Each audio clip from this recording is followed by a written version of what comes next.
রাজ্যের বিভিন্ন ব্লকে বাম প্রার্থীদের মনোনয়নপত্র পেশ, মিছিলের মধ্যে দিয়ে সাংগঠনিক শক্তি প্রদর্শন, মিছিলে ইট পাটকেল ছোঁড়ার অভিযোগ সমাজদ্রোহীদের বিরুদ্ধে।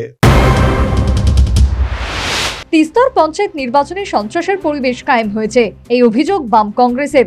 একদিকে অভিযোগ আর অন্যদিকে চলছে বাম কংগ্রেস সহ বিরোধী দলগুলির মনোনয়নপত্র পেশের পালা। সোমবার কলাছড়া থেকে মিছিল সংগঠিত করে দীর্ঘ পথ পরিক্রমা করে সাতচাঁদ ব্লকের সামনে এসে জড়ো হয়।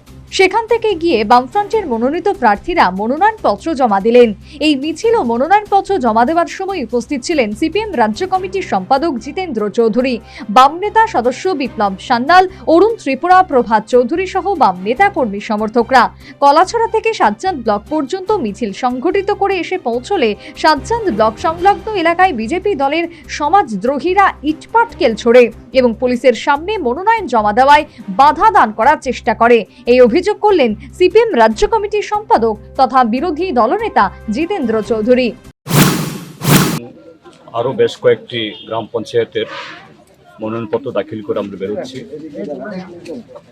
আসার পথে ব্লক অফিসে ঢোকার পথেই এই ব্লকের একদম সামনে সেখানে জটলা থেকে আমাদের উপরে ইট পাটকেল মারা হয়েছিল পুলিশের সামনে। যাই হোক, তেমন গুরুতর আহত কেউ হয়নি।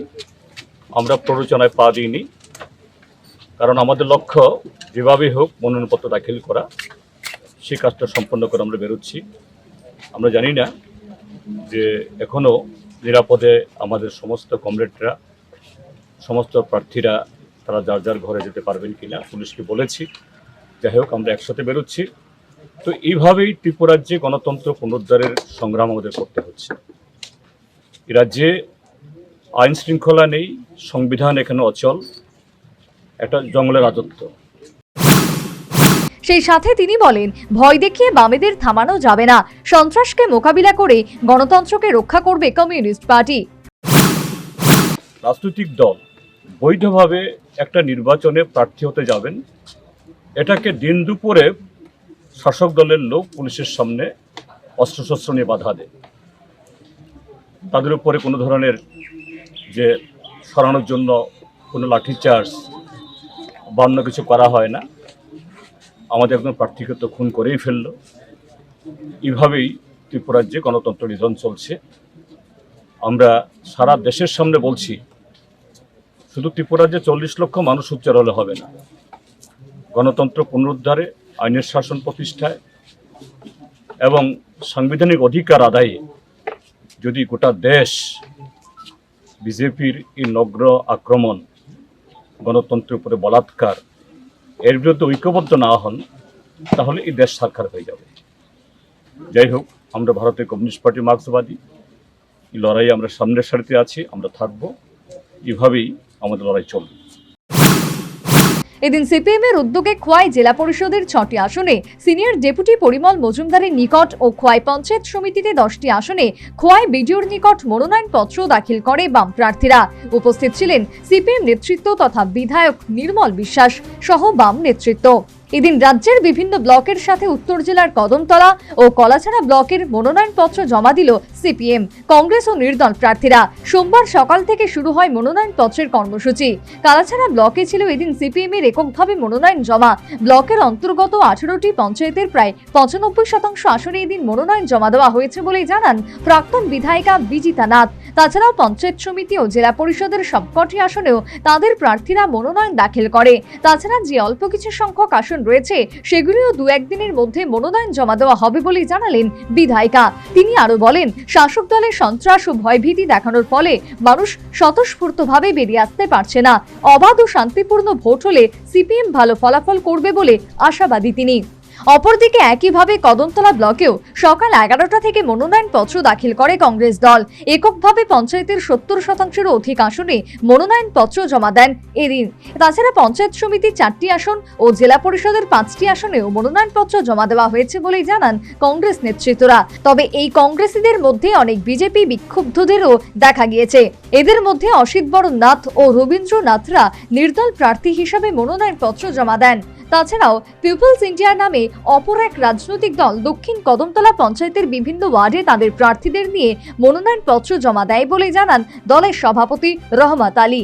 এদিকে এদিন শাসক দল ব্যতীত অন্যান্য বিরোধী দলগুলোর মনোনয়নপত্র দাখিলে কদমতলা ও কলাছড়া ব্লকে ছিল একেবারে উৎসব মুখর পরিবেশ। রাজ্যে 23 স্তরীয় পঞ্চায়েতে নমিনেশন নিয়ে বিক্ষুব্ধ হয়ে যুবরাজনগর পঞ্চায়েত প্রধান বামাচরণ নাথ 40 জন সমর্থক নিয়ে দল ছাড়লেন। 2018 সাল থেকে বিজেপি রাজ্যে ক্ষমতায় আসীন হওয়ার পর যুবরাজনগর পঞ্চায়েতের প্রধান হিসেবে দায়িত্ব পালন করেছেন। 2014 সালে বিজেপিতে যোগদান করা বামাচরণ নাথ এবার পঞ্চায়েত নির্বাচনে বামাচরণ নাথকে শাসক দলীয় টিকিট না দেওয়ায় তিনি বিক্ষুব্ধ হয়ে সোমবার বামাচরণ নাথ এলাকায় বিধায়ক শৈলেন্দ্র নাথের হাত ধরে বিরোধী দল সিপিএম এ 40 জন সমর্থক সহ যোগদান করেন। বিজেপিতে যোগদান দিই, আমি পাস করি। তারপর আবার 18 সালে আবার এলাম, প্রধান হিসাবে আমার নিয়োগ করা হয়েছে। এই 5 বছর আমি প্রধান হিসাবে ছিলাম। আমার মনে হয় না গাঁওর কোনো ব্যক্তি আমার উপর কোনো অপ্রীতিকর ঘটনা এবং কেউ কথা হইতেও পারত না যে এই প্রধান কোনো হাস করছেন না বা এই প্রধানে আমরা এই প্রধান সবাই বলছে যে এই প্রধান পাইছি আমরা অনেক ভাগ্যগুণে। তাই এবার বিজেপি কি করছে, আমার নামটা দিছে না। 14 সালের বিজেপি ছিলাম, এরপরে 18 সালে যারা আইছে এরা আগের সারি থেকে বই গেছে, আমার এখানে লাস্টের সারি চালাইছে। তাই মনের দুঃখে এই দলটারে আমি ত্যাগ করে আবার আমার সাবেক দলে আমি যোগদান করেছি। আমরা জানতে পারলাম যে আপনাদের পরিবারের পক্ষ থেকে শুধুমাত্র তাই নয়, বামাচরণ নাথের ছেলে স্ত্রী মিঠু রানী দেবনাথ সিপিএম থেকে পঞ্চায়েত সমিতির মেম্বার হিসেবে নমিনেশন পত্র জমা দিয়েছেন। এলাকা পরিদর্শনে জনৈক শাসক দলের সমর্থক জানিয়েছেন যুবরাজনগর বিধানসভা কেন্দ্র থেকে এবার 8 থেকে 9 জন প্রার্থী নির্দল হিসেবে নমিনেশন জমা দিচ্ছেন। শাসক দলের প্রতি তাদের আস্থা অব্যাহত থাকলেও শাসক দলের নতুন নেতারা যেভাবে প্রাধান্য পাচ্ছে তাতে পুরনো দুর্দিনে যারা দলের হয়ে কাজ করেছে তারা সঠিক সম্মান না পাওয়ায় বিক্ষুব্ধ হয়ে নির্দল প্রার্থী হিসেবে নমিনেশন জমা দিচ্ছেন। Bureau report, news vanguard.